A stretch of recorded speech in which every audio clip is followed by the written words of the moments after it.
Right, so let's see what they go with. So this started early again. This is the unfortunate thing with these VODs. Epic Skill Shot, please include the bans. So from bans, they got rid of the Ash Ziggs and Trundle, which means Trundle banned. They're more than likely looking to take something like Viego, for Tian.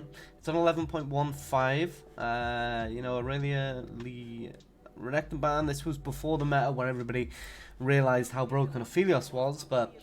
So they do draft a lot for top, so we'll probably see something like a Kennen come out, or even a Na right now, since Renekton is banned. So we'll see, like I said, the Viego come through, because the Trundle is banned, and now they'll take top. Oh, never mind. FPX were ahead. FPX were ahead on the Aphelios meta, so that's really nice to see. We get the Xin Zhao. He should go Xin Zhao here. Olaf is okay too, but Viego's just going to outscale him massively. So you want Xin Zhao for the later. Ooh, will they take the Zac? Nah, no way. They'll go Xin. Like, I'm fairly certain here. Because it also allows you to get on the Aphelios. Because you can go Zac in this kind of comp, but you need to be able to get on top of Aphelios. And if they take something like Thresh or Set, then kind of doomed. So Varus comes in, kind of standard. We'll probably see so Ashe is banned, actually. Oh, wait, Aphelios is chosen. So probably something like a Thresh here is... There we go. It's perfect. Just because you get that Aphelios Thresh combo, and now also Tian on the Viego can also play for top lane if he wants to, or mid as well, which is, heavy meta, especially when you have Doinb on your team. So now from bans now for the side of FPX, they're going to be looking to pinch probably support pool, so Leona ban, Braum ban, Trundle's already banned, so if they just ban Leona Braum now, then they're kind of doomed. Like, there's not much they can pick. Now, from the side of WE, they need to be looking to get rid of strong laners. So the Kennen ban, they'll probably even ban Na, just because they want to play for this Aphelios, and they might take Na on that R4 spot. Do I think it's good? Not really, but, it's a Ling bully that could do something. I think if they take Kennen there, it's better. Gangplank, so... Naguri did play Gangplank actually and popped off, so I did forget that that is in his pool, so that is a good ban from them. So last ban, again, it'll be Braum, just because Braum is kind of the best that they can put with the Varus there. Even though, he relies on autos and Varus has, empowered Q, it's still basically the only tier 1 available. Unless they take Rel, they might just go Varus, Rel, no ban. Why? What if they take... Oh, okay, so maybe they go Braum or Rel. Braum, does rely on autos, which Varus doesn't do as much later into the game, but Xin Zhao does. So we get the Jace ban come in. Ooh, TF is available, and TF is pretty damn strong, especially for this 3v3, but he is into a LeBlanc, so it could be a little risky, to be honest, since LeBlanc can do a lot of damage. Now we see the Kennen come from the side of WE now. I think I would have preferred that Kennen to go to FPX, and I think they would have had a very strong game there, and then they could have taken the TF. TF is kind of blind pickable because he can farm with his Q, but it does make it very rough, especially when you're in lane with someone like a LeBlanc, because whenever you use your W, she's just going to instantly engage on you, so...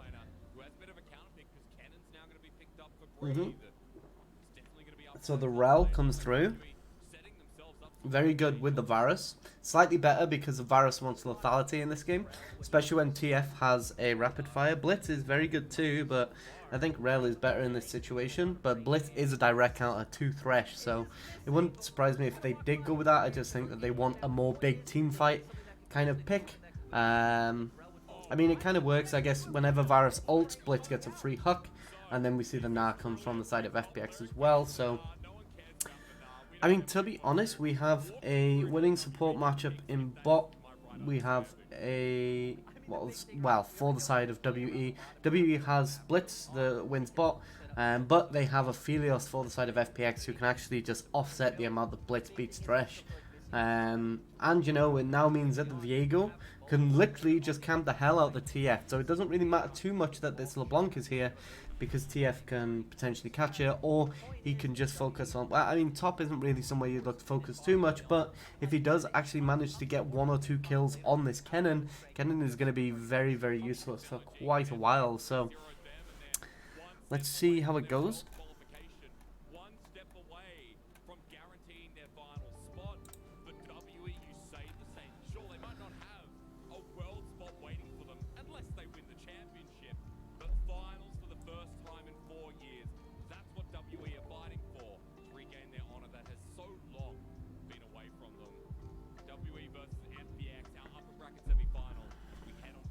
Okay, so in terms of runes overall, we got Scorch, Abuser, nothing else. Blitz with the Spellbook though. Spellbook on support is becoming a lot more common now. TF with Spellbook though.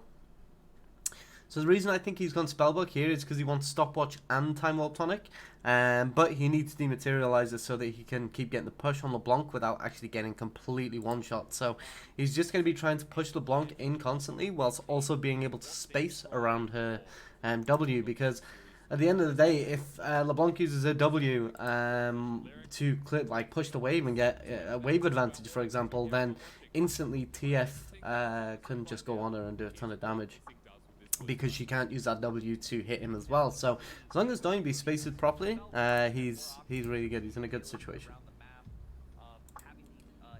So WE and at World. So mostly we are just looking to analyze FPX here.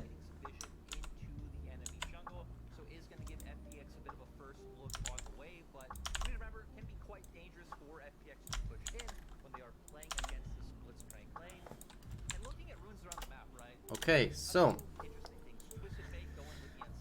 pros, so they're very up to date with the meta. We know that they picked Aphelios on 11.15, which, you know, a lot of teams didn't start realizing how broken Aphelios was until 11.16, and that's when we started seeing Aphelios being permabanned in LCK. So here already, okay, so this wasn't muted, my bad. So this, you can see the kind of dynamic of the Kennen and Na matchup. Even though Na is meant to be kind of like a bully, Kennen is kind of like the ultimate lane bully. So it's very, very hard for them to do anything. Now this is good, but I wouldn't like... So the problem is here now, this should just slow push back into them. So this is bad. So they're not allowing the wave to slow push back in, and if they did, then the Viego would be easier to kind of gank there. Especially considering we know that Xin Zhao started this red buff, so there's going to be no real contention for this bottom Scuttle Crab. So I think this is a big mistake from the bot lane though.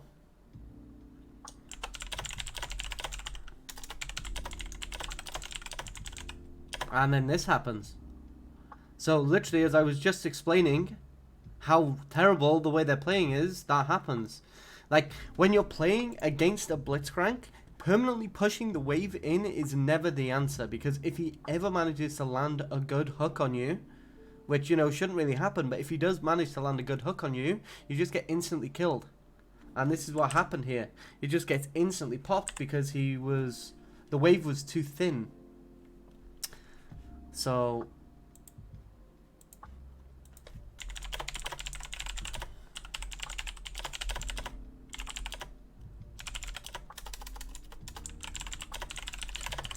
the thing is as well, the jungle committed to pathing bot side this game.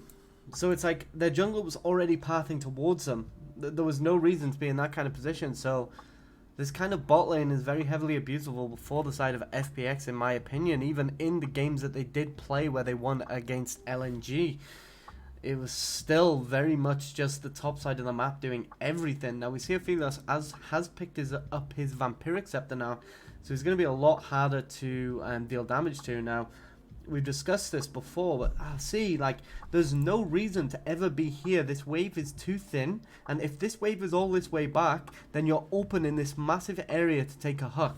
I'm pretty sure Crisp got the idea.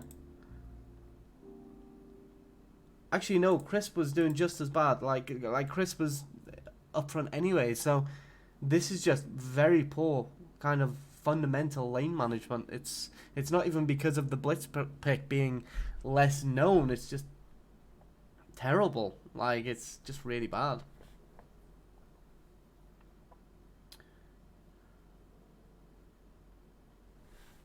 So now we are just waiting to the Xin Zhao just come and shadow bot and then just try and kill the Aphidos, considering he has no flash. Now obviously there is still a Thresh, so it's very easy for him to do things, and Xin Zhao did actually get spotted on the ward there, so he did get revealed.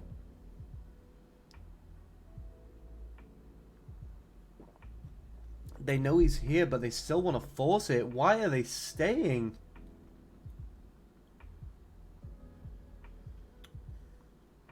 Okay, so they got the TPs out of the side of FPX, so I don't even think Naguri needed to TP here.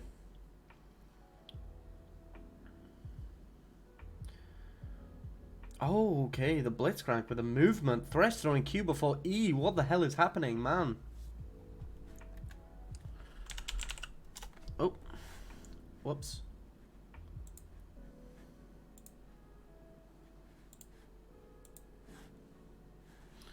Oh, what? I tried typing. There we go, so we'll just go back a bit there, but overall nothing really came out of it. Crisp.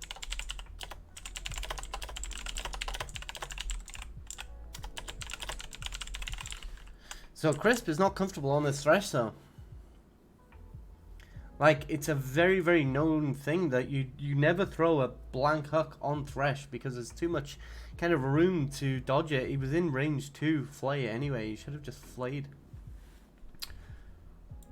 He also had Flash available too, and Thresh and Blitz didn't, so he could have also just Flash EQ'd there too, which would have been, you know, a much better kind of situation. Now, there's nothing really massive going on, but we do see that Varus does pick up his Serrated Dirk now. Now, again, Serrated Dirk is one of the kind of largest power spikes that you can get out of any kind of component.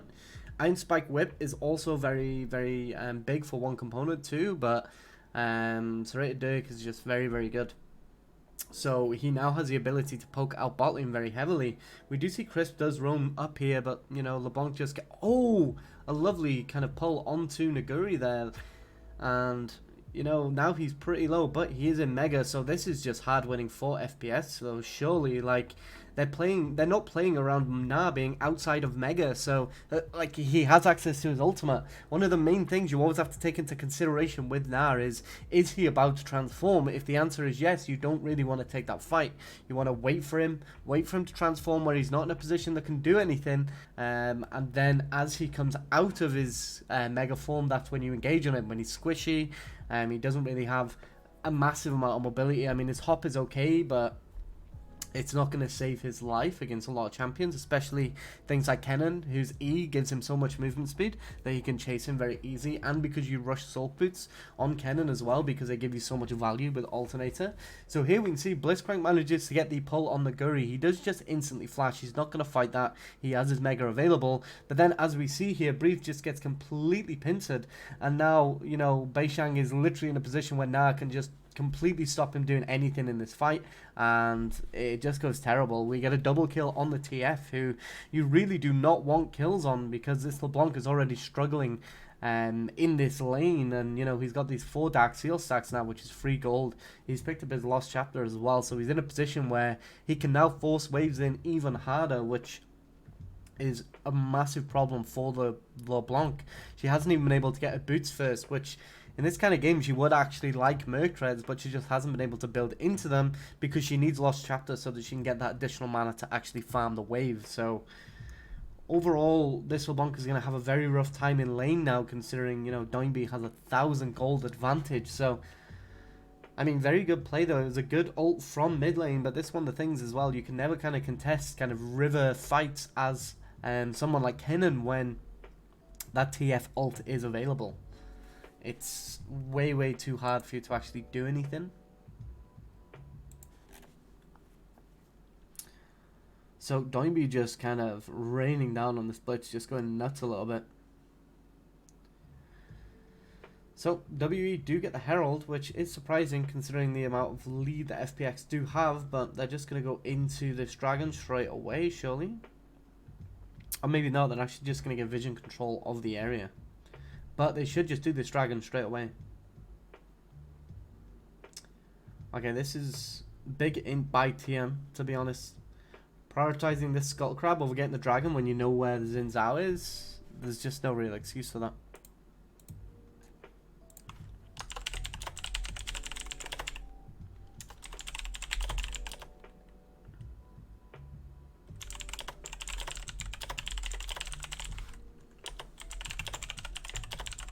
Like, there's a global notification when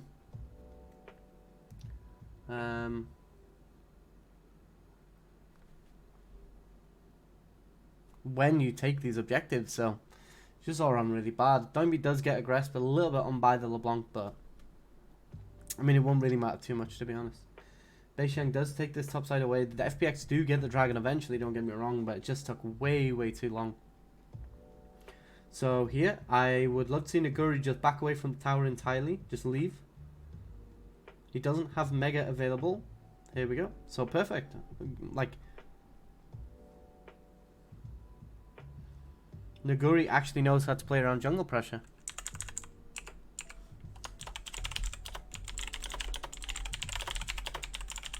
And I think this is one of the reasons why FPX might actually win, because the fact that Naguri is so good means that they can focus on other parts of the game.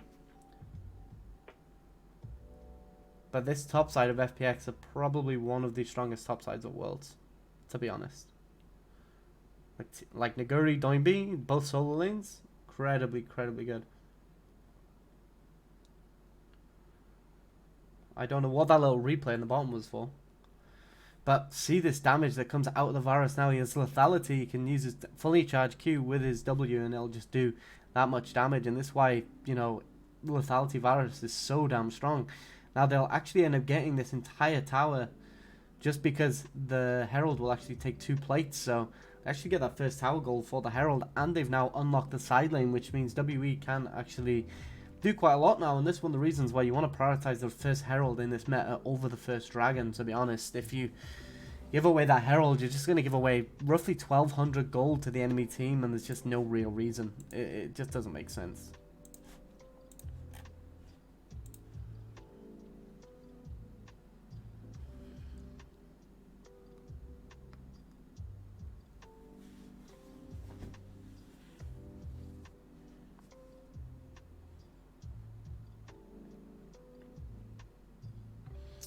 Right then, so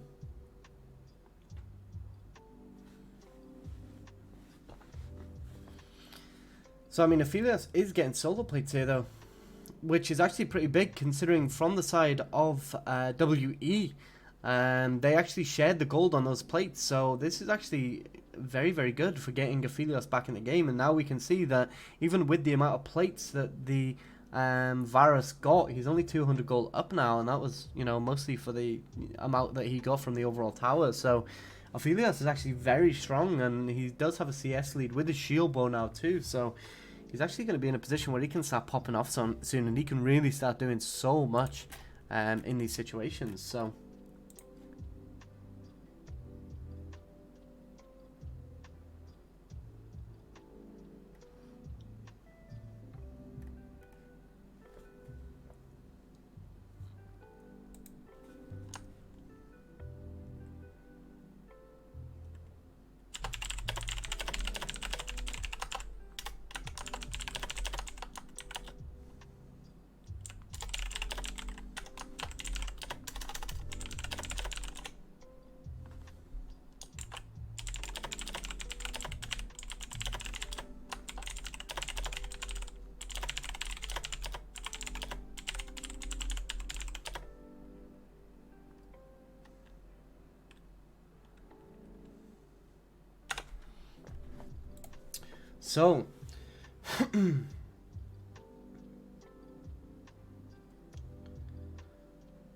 So, I mean, one of the big things here now actually is that Tian is sat on his Everfrost already. Now, he does have his stopwatch, but I don't think he'll really turn that into anything. But if we look in his inventory, we can see the dagger, which means he is going for that rapid fire cannon next. Now, this is going to be really, really good for him because obviously rapid fire cannon means that he never really has to get in any range and they're just going to look for pick after pick. Now, not only do they have the rapid fire cannon in this game, also they do have a Philios' Graviton as well, which can really, really get picks very easily without the thresh hooks even being needed. So I think the job of Crisp in this game is to more so just use his hook as a follow-up and then just peel for the Aphelios, and I think they'll just win the game from here, to be honest. Like, one of the things with WE is they were always very hard winning of the early game in the last games we actually reviewed of them. And in this one, it's really not that clear cut, so...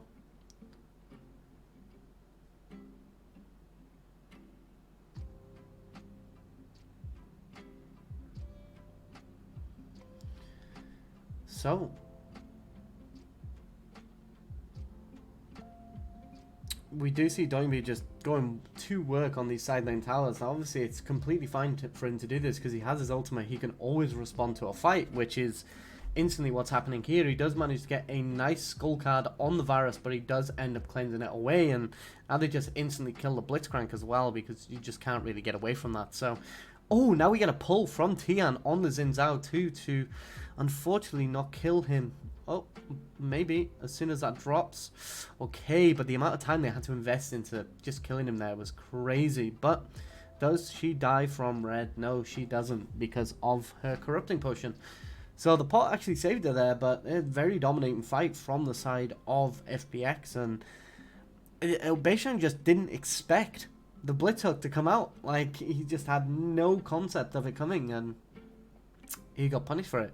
So now they're actually going to lose this Herald as well. And, you know, they might potentially look to reset and go into this Dragon as well instantly due to the fact it's Cloud. So this was great. We've just been discussing this. And then he uses ult in order to get a pick on the Varus as soon as he saw LeBlanc top lane. They know they have a numbers advantage in this fight now, so they can take a large amount of time before LeBlanc can even respond to it, which is the important part. Philios does get a kill too, which is very, very good. But then this from Tian was just amazing. And obviously we can see how long it actually takes. Nice hook from the Thresh, but also a good flash from Doinb to actually get inside of Xin Zhao's ultimate range to get that stun card off. Otherwise, it would have just got blocked off his ult. So, all around, like, this really good play from Doinb. Like, I know in last Worlds, there were a lot of people that said things such as, you know, he wasn't good fundamentally, and he played these cheesy picks and played like a... I saw one the other day, he plays like a jungler that's auto-filled into mid lane, which... I mean, to some degree, his playstyle is still like that, but he's shown that he can play these kind of difficult champions. He's had pop-off games on the Aurelia, on the TF, Rise. I think all round he's proven that he can actually play very heavy meta picks as well, so we'll see if he comes out with any cheesy stuff. I know he's a fan of things like the Tryndamere mid and stuff like that, so maybe we'll see that soon. Again, they get the Xin Zhao, but his ultimate does make it very, very hard for them to actually kill him off. This champion is disgusting, man. Like, this champion is horrible. So Kennen does actually manage to get in, get an ult off on some people, but they do manage to kite it out and get away. FPX are going to still continue fighting here, though. They're really not willing to let anybody go. The Xin Zhao doesn't have his ultimate yet, though, and Naguri is huge. He's going to kill everyone. Okay, so he has Hop and ult available. Oh, he doesn't manage to get the Varus, unfortunately. But the Thresh Hook does get him out to safety. Sneaky little Q to clear that wave instantly, but, I mean, all round. The thing that I liked with FPX here is that they knew that they didn't have to stop fighting. So they're always kind of like willing to fight it out, which is really, really important.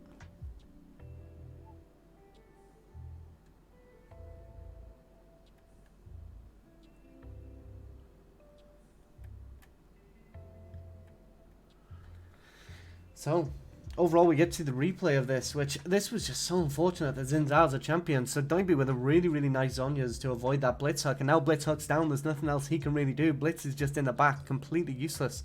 So now we see Xin Zhao does manage to survive for so long because of how his ultimate works. They do manage to get in there, nice flashes away to kind of avoid that, and then they manage to lock him down too. I mean, we do get a flank from the LeBlanc in the side, but a really, really good flay from the Thresh, and Doinb just doing work with these gold cards in the back.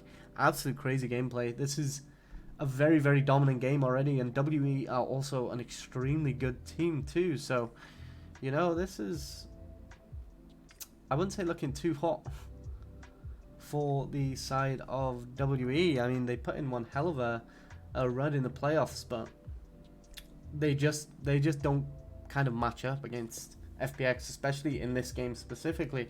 And we'll see if this is kind of like a common thing, but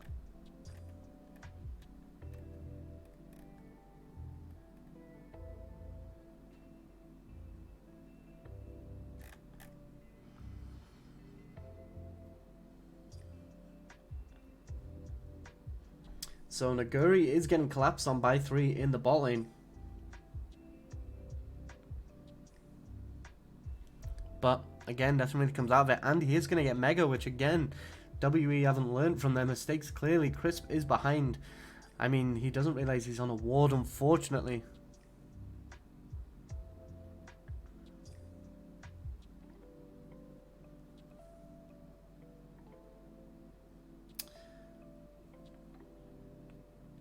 So Aphelios from the side, just trying to pick people off right now. He is currently sat on blue-purple, I think. Yeah, blue-purple right now. Which is pretty handy combo, because what you can do is you can use your ultimate to get the blue damage off and then still graviton someone, so pretty good all round. Now, obviously Doinb again just in a side lane. There's no reason for him not to be in a side lane this game, purely because again he has that ultimate, and we can see his rapid fire is up now. We do see a 10 stack Dark Seal. Will he turn into Medjai's? I hope so. I really hope he does on this back, but I think he's going to prioritize going for a Zhonya's instead. Yeah, he is. So he gets his Zhonya's. He had the full amount of gold for it. So it is still pretty good. He's still got them 10 stacks on Dark Seal. Now that's still roughly 1,000 gold for free just from those stacks. So pretty good all round, and the Zhonya is going to allow him to just keep avoiding the blitz hooks, because the only thing he really needs to be kind of scared for in this game is as soon as he ults in, Blitz can just ult Q on the platform that he comes in at. So he just needs to instantly use stopwatch as soon as he gets there, and then he'll be into the fight still and still be able to do a lot. And obviously if Blitz is ever split from a fight, he can just use his ult way more aggressively.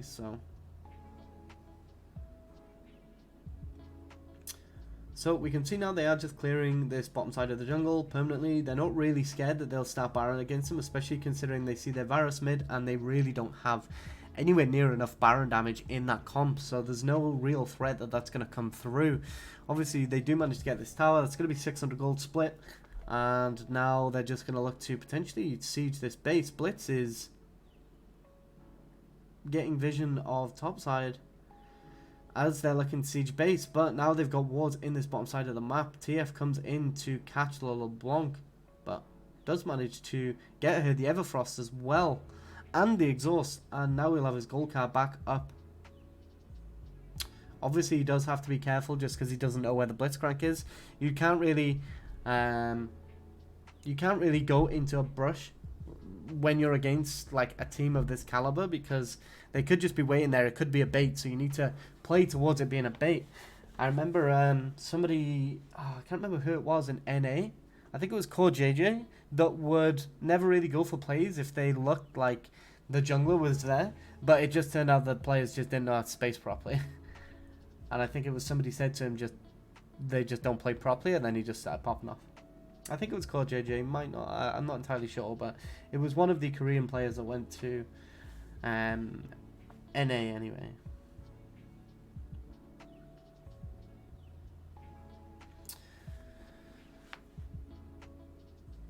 So WE are actually just getting vision, just securing vision around this constantly. Now, I don't think FPX do want to try going for a Baron in this game, to be honest. It's an Ocean Soul and they have 2 dragons already. They're just looking to keep complete control of the lanes, just keep farming up, and then just play for these dragons whenever they can. So I think if they do go for Baron, obviously they're going to know, because TF is such a powerful pick that he could just use his ultimate to see where they are instantly, and, you know, there's not really much that they can do there. They just instantly have to back away from the Baron. So we do see Aphelios does have a Zeal item now. He did go Collector, which, you know, I don't really like, but on Aphelios it is a little bit unique, especially considering those chakrams can get them just to enough damage to actually proc it. So it's not too bad. I'll accept it. It's fine, you know. So Doinb again with the Zhonya's nicely back into the Thresh. Lantern does try and CC the Xin, but obviously he can't. Viego is on top of him though. They are in a really long fight. Blitzhook does come through. It does get a lot off. I'm really good at Aphelios ult, but it's just not enough. They do manage to catch LeBlanc though, but again, even with the Ignite, it's just not quite enough. Very, very sad, and this is kind of the blitz factor in these sort of games. It's kind of like, if he does get a really, really good hook off because he has vision, then it's very hard to play into that because it's a very fast hook and it drags you very, very quick to the position where he is. Now, the LeBlanc's build is very good though. She's going the exact correct build, which is nice. She needs to look to blow someone up, and if she can and get his shutdown, she's could be in a position to come back into this game just on that magic penetration spike, but I can't really see it coming through in enough time to offset the amount of snowball FPX have currently created. Now, obviously, we can see here the TF did ult, and we did see vision of the Blitzcrank, but the Xin Zhao kind of baited the Viego into the range for the Blitzhook, and then they just walk away. They've already got a kind of kill, and when you're in kind of a position the WE are in right now, that one kill is very, very valuable because it's your ability to start coming back into the game. So one kill is actually really important. So right now, I mean, again, TF still on those 10 stacks.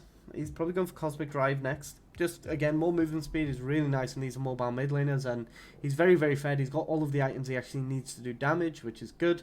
And again, he will just keep kind of scaling. Now, obviously, you can go things like Rabadons and do more, but your role isn't really to... You want haste more so because you want them gold cards to be up as much as possible, since the range that the gold cards and rapid fire kind of function at is, you know, it's just way better to play more of like a utility mid kind of playstyle. I mean, he has an Aphelios on his team who is also very, very strong, so this Aphelios is going to be able to do a lot in terms of the damage that is needed, but he just needs to be as utility focused as possible. So the Blitz, okay. Blitz is looking to get vision control. He's looking to walk in. They know they're on the dragon. Are they going to just rush it down? I think they are. Oh, they managed to get it just in the nick of time. And now they're going to look to start a fight as well, especially considering they have both of these ocean marks. Aphelios does manage to get massive amounts. Varus cleanses, but they do manage to get the Graviton Q off. This fight is going a little bit rougher at this point, but I do still think that this is going to potentially be winning for FPX due to the fact that Doinb is still alive. Maybe not, though. The Zhonya's does come through, but damn, this was looking very good for FPX and for the longest time, and then it just kind of went really, really bad really quick. We had a QSS come in from Xin Zhao and a cleanse come in from Varus there, so a lot of the CC that they actually managed to get off with the Aphelios was completely negated. Wait, oh, it wasn't a cleanse, sorry, it was Mikael's from the Blitzcrank, so really, really smart buy, to be honest. Naguri does go back in. LeBlanc does distortion away, but he is about to get Mega, and what did we learn about not doing certain things into a Mega? Nah. Here we can see, oh, Varus ult come through as well. Blitzcrank is coming down too. He can't do anything, but it does take 4 people to take him down, and it wastes a massive amount of time. Now, the reason why this is an incredibly good play is because this stopped them getting Baron because they were chasing him, so really, really nice all around. So here we see that the Nile does manage to get his Q off, and he is Mega, but he can't get in. Aphelios does get this really good ultimate with his Qs off, but there's a Mikael's and a cleanse out of Varus and the Zinzao, and now Varus is just allowed to do damage like crazy from the back. Really, really good Kennen ult, and that Kennen ult really did actually win this team fight for them, due to the fact that it locked FPX up for so long, and obviously Doinb trying to do everything he can, but he does get shut down, and the fact that they give away so many bounties here as well is such a huge kind of thing for them, especially considering this LeBlanc now is very, very big, and she's in a position, due to the fact that she got, I think she got so many of those bounties, that she can do a lot. We also see that Varus has actually gone with that Prowler's Claw too, so that's really, really good to see.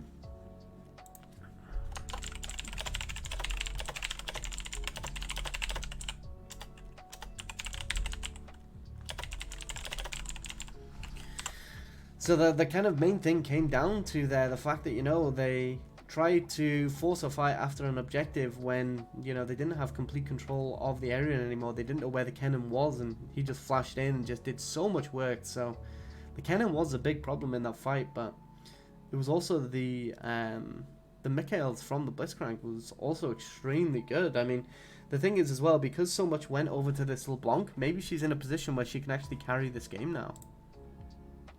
Maybe not too, maybe not, but we'll see.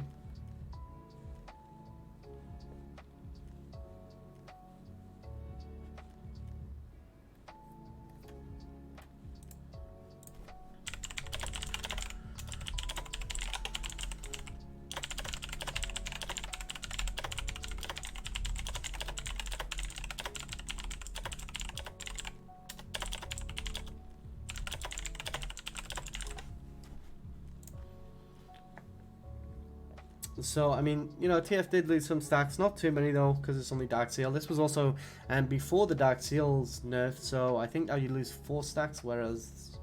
Oh no, you lose 5 stacks now, I think. Well, it was 4 before.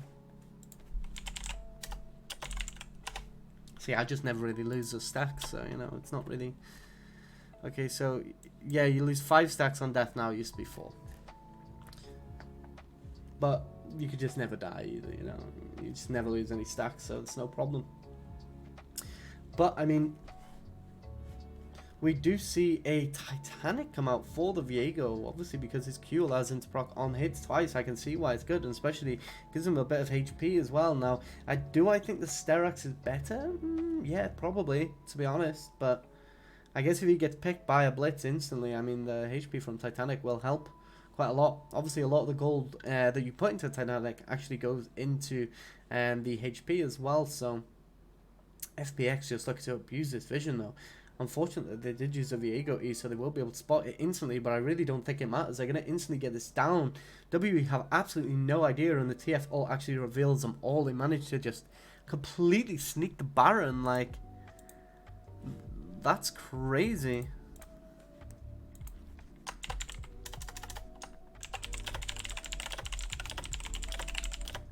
You just can't give TF away.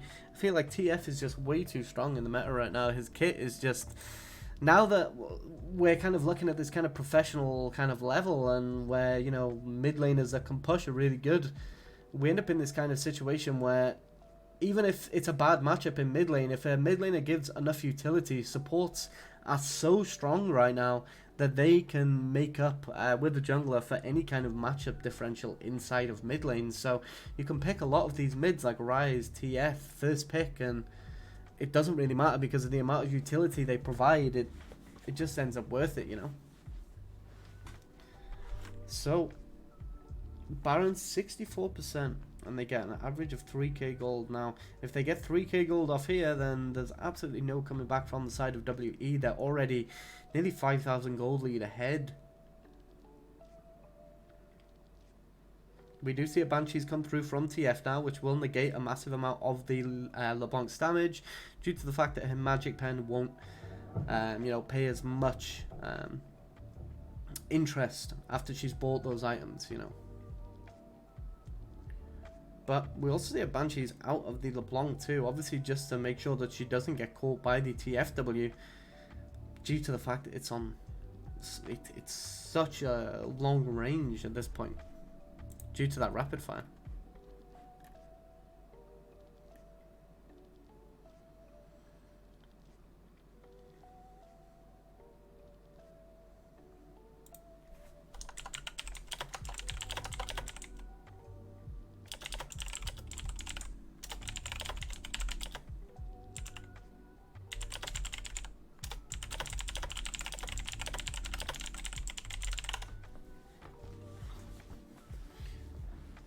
So we do see the triple lethality come. Sorry, the kind of 3 item come out of Varus now though, and he is extremely strong. Those Qs are going to be doing so much damage at this point.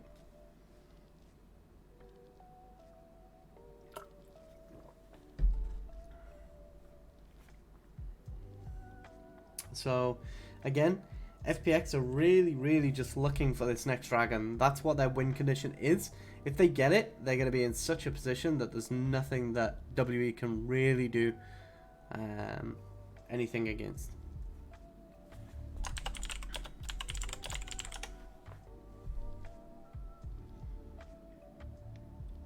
So FPX just pushing on bot with this Baron buff though. Blitzcrank is coming, but you know, if he, like, whoever he hooks, it's not really going to do that much. We see the instant Mikhails come out from the TFW, but now the problem is that Mikhails isn't available for other people though, so it's kind of one of the things, how can you use it on everyone? It's got a way higher cooldown than TFW, so you really just can't use it on everybody, so it does become a little bit rough to try and kind of avoid your entire team getting picked off by this TF. So at this point of the game as well, it's just very difficult for them to win due to the fact that Aphelios has 4 items and he has some magic resist, which is going to mean that this LeBlanc isn't actually going to be able to just one-shot him. Now he doesn't have enough magic resist yet, but I presume that he's going to be building this maybe into a Wit's End last, so he'll get that Negatron cloak, or maybe he builds it into a QSS for the Varus ultimate, or maybe the Kennen ult. We'll see where he goes with that. Either way, he does get quite a lot of MR from those items, so it doesn't really matter. Wit's End at this point as well, I mean, it's quite late into the game, so he probably will just look to go for Mercurials, just so that he can have a much easier time in these fights, especially considering the problem that WE face this game is, the problem they actually face this game as well is it's a case of like, how do they ever fight back? We've got the Aphelios Q that can, you know, single somebody out. We have the TFW that can also single somebody out, and this is kind of why oh, he is going to a Wit's End. This is why the Aphelios is just so contested right now and just permabanned in the later patches in LCK, just because there's, you know, it's very difficult to do anything into this champion. He's good in lane, he's good in team fights, his mid game's fine too. So again, WE actually get the controlling advantage over this dragon. They are actually pinging missing on the Baron though, but they are all available. We do see a Shurelias get popped from Crisp. Are they going to look for a fight here? We do get a hook come in on the Thresh, but it really doesn't matter. That was not their target. The Kennen does get a really good ultimate here, but Aphelios is in the back doing so much damage, and Beishang's just going to die. You can't kill Aphelios when he has Red Gun either, so they just invested everything to kill the support. Like, everything, and they just completely screwed them. The LeBlanc is probably going to get away. Just, oh, okay, so the W is actually very good into LeBlanc, because if you get 1 stack, it doesn't apply on the clone either. So, and now we're just going to see them end out. Terrible play from the side of WE. This really isn't the team that we saw when they played against, who was it they played against? RNG. No, not RNG, was it? EDG, sorry. So the fact that they beat EDG and then they got completely stomped by FPX is actually kind of interesting. So let's move on to game 2.